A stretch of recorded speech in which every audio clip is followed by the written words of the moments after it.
Menteri Dalam Negeri Cahyokumolo dalam kegiatan baru-baru ini di Surabaya menjanjikan akan membantu dan memperjuangkan kenaikan dana reses wakil rakyat hingga 2 kali lipat. Sontak rencana ini langsung mengundang sinisme masyarakat. Saat ini setiap wakil rakyat di Senayan sudah menerima dana reses 1,7 miliar rupiah per tahun. Angka ini bakal membengkak dengan tambahan 1 miliar sehingga total tiap anggota DPR memperoleh 2,7 miliar per tahun untuk 4 kali reses ke daerah pemilihan. Tambahan 1 miliar dialokasikan untuk program rumah aspirasi rakyat. Angka sebesar itu masih di luar tunjangan reses dan biaya-biaya dinas. Tidak heran jika banyak pihak langsung mempertanyakan kebijakan ini. Menurut mereka, dana reses yang terus naik sejak tahun 2012 tidak memberikan dampak langsung bagi masyarakat. Apalagi selama ini aspirasi yang dijaring wakil rakyat juga masih jauh dari berkualitas karena lebih banyak anggota dewan yang tidak menjalankan kewajiban turun ke daerah-daerah. Sebaliknya, jika bicara masalah reses dan dana reses, maka yang kerap muncul justru persoalan wakil rakyat mengakali dana reses ini. Mulai dari memanipulasi kunjungan ke dapil, menggunakan dana reses untuk kepentingan pribadi, hingga malasnya mereka membuat laporan pertanggungjawaban. Menteri Dalam Negeri Cahyokumolo sendiri mengakui dana reses yang bersumber dari uang rakyat itu juga rawan jadi sumber korupsi dan disalahgunakan. Nah, jika sudah begini, untuk siapakah sebenarnya dana reses itu? Ya, dan untuk membahas dana reses untuk siapa, telah hadir di studio kami Menteri Dalam Negeri Bapak Cahyokumolo dan Koordinator Indonesia Corruption Watch atau ICW, Bapak Adnan Topan Husodo. Selamat pagi, Bapak-Bapak. Selamat pagi, Pak Menteri. Kita ke Pak Menteri terlebih dahulu, Pak Menteri. Di DPRD DKI kan sekarang lagi ribut istilah dana siluman. Ini sekarang ada di DPR RI untuk 1,7 ditambah 1 M jadi 2,7 M setahun untuk per orang. Apa nanti tidak takut dibilang ini dana siluman juga atau mungkin dana genderuwo mungkin atau gimana, Pak? Begini ya, sebagai anggota DPR dia memang punya tugas pokoknya di dalam gedung DPR. Dia bisa melakukan fungsi pengawasan, fungsi legislasi, dan fungsi anggaran. Hampir 40% anggota DPR itu punya tugas di lapangan. Itu menyerap aspirasi masyarakat, memperjuangkan aspirasi masyarakat, dan juga kemungkinan bersamaan dengan tugas-tugas partai politik. Karena apapun anggota DPR sumbernya dari partai politik. Nah, ini apakah diperlukan dana? Iya, dana perlu. Nah, jumlahnya berapa? Sangat relatif. Kalau kita melihatnya ke atas, ya tidak akan pernah bisa puas. Kita harus banyak melihat ke bawah. Nah, yang menjadi permasalahan sekarang ini dari berbagai pengamat, dari konstituen kami juga, kalau orang partai, mungkin dari struktur kementerian kami juga di desa, kecamatan, hasil monitoring itu memang belum optimal. Nah, padahal kalau dikatakan reses, 40% setahun hari kerja itu harusnya kan dia di daerah. Bukan dia reses malah ke luar negeri, malah lebih banyak. Jalan-jalan beli tas mahal gitu ya. Karena kunjungan macam-macam, kunjungan ke daerah pemilihan. Ada kunjungan spesifik, ada kunjungan ke luar negeri. Ada fungsi pengawasan yang setiap saat jalan. Nah, ini saya kira yang lebih dioptimalkan. Memang ada peran partai harus. Partai harus. Tapi kemudian kenapa dananya yang ditambahkan, Pak? Apakah kalau kemudian tidak digejot dulu kinerjanya? Saya kira dana yang selama saya akhir 2014, saya selesai DPR, itu kurang. Kalau memang harus saya turunkan di dapil saya, yang daerah padat penduduk, daerah padat pemilih. Itu kalau niatnya mau diterjunkan semua uang itu. Karena uang reses itu ya harus buat konstituen. Mulai dia beli tiket, pulang PP, bayar hotel, pertemuan. Itu kalau dilihat dari situ memang kurang.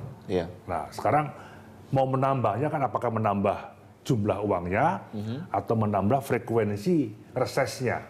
Nah, ini saya kira soal jumlah besarnya saya kira debatable ya. Tapi yang penting, yang kedua, DPR RI dan DPRD termasuk dana operasi menteri, ini bervariasi. Variasinya apa? Kalau DPR RI terima 100 juta, teken selesai. Tapi kalau DPRD terima 30 sampai 40 juta, yang daerah PAD-nya besar, sudah ditulis masa reses ini di 5 titik. Nah, 5 titik itu pertanggungjawabannya begitu, mulai pesen tenda, mulai apa-apa itu yang dirasakan berat. Jadi harus laporannya harus jelas begitu ya Pak Iya. Menteri ya? Oke. Mau mekanismenya apa tapi lebih anggota dewan itu lebih dipermudah lah. Sama juga dana menteri.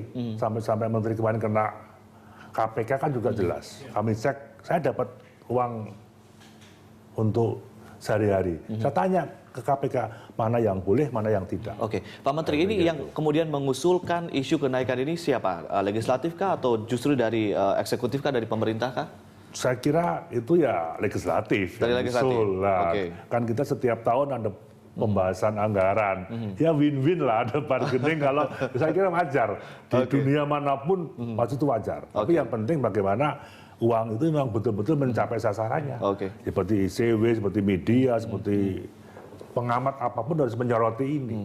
Ini pertanggungjawaban kepada rakyat. Tadi saya menyoroti kata win-win. Mungkin ini kita tidak tahu juga. Mungkin ada deal-deal juga, kita nggak tahu. Begitu. Karena apapun anggaran itu harus diputuskan antara DPR dan pemerintah. Termasuk Jakarta, ada anggaran siluman. Apa ya? Kalau ya pasti dong ada main mata. Face to face itu masih. Itu Baik, aja. kita ke Pak Anan. Pak Anan, bagaimana Anda menyoroti masalah ini, kenaikan anggaran untuk reses, tapi sebetulnya tidak relevan dengan kenaikan kinerja dari anggota Dewan sendiri di masyarakat.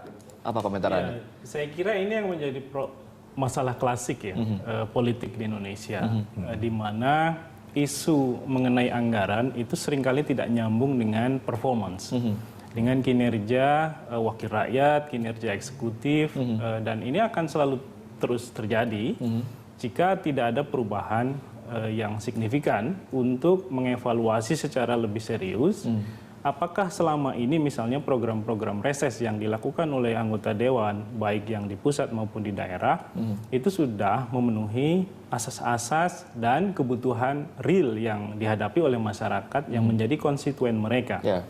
Nah, asesmen awal ini menjadi jauh lebih penting daripada bicara soal berapa besar anggaran yang harus dikucurkan. Berarti kalau asesmen berarti kebutuhannya beda-beda dong. Artinya nanti dana reses akan berbeda-beda tiap orang. Itu karena memang wilayah Indonesia ini kan begitu sangat dinamis. Bervariasi. Ada yang di kota, ada yang di desa.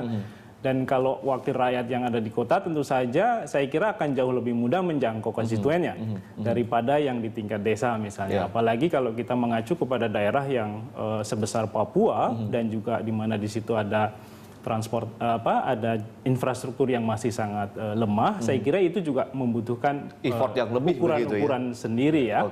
Sehingga jadi memang baik 2,7 miliar itu terlalu besar atau terlalu kecil, Pak? Iya, daerahnya.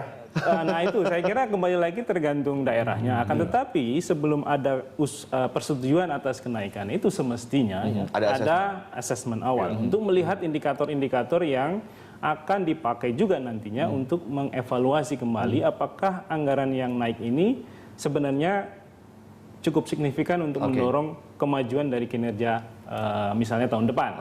Ini rawan terhadap korupsi nggak sih? Oh iya, saya kira kalau bicara soal penyimpangan, dana reses ini kan menjadi salah satu temuan BPK bertahun-tahun ya. Mereka selalu mengatakan bahwa laporan yang diberikan oleh anggota DPR terutama, ini tidak bisa dikonfirmasi kebenarannya. Seperti yang terjadi pada tahun-tahun sebelumnya, ada sekitar 300 miliar dana reses yang tidak bisa dipertanggungjawabkan. Nah, saya kira dengan semakin naiknya anggaran ini tanpa ada evaluasi terlebih dahulu, tentu saja potensi terjadinya penyimpangan itu juga cukup besar. Karena apa? Karena kegiatan reses ini kan memang kegiatan yang dilakukan secara rutin oleh anggota dewan ya. Benar tadi penilaian Pak Cahyo bahwa seharusnya memang anggota DPR ini atau wakil rakyat ini lebih banyak kerja di lapangan untuk menyerap aspirasi masyarakat. Nah, beberapa modus yang sering kita temukan misalnya dalam kasus dugaan penyimpangan dana reses adalah soal misalnya kegiatan fiktif.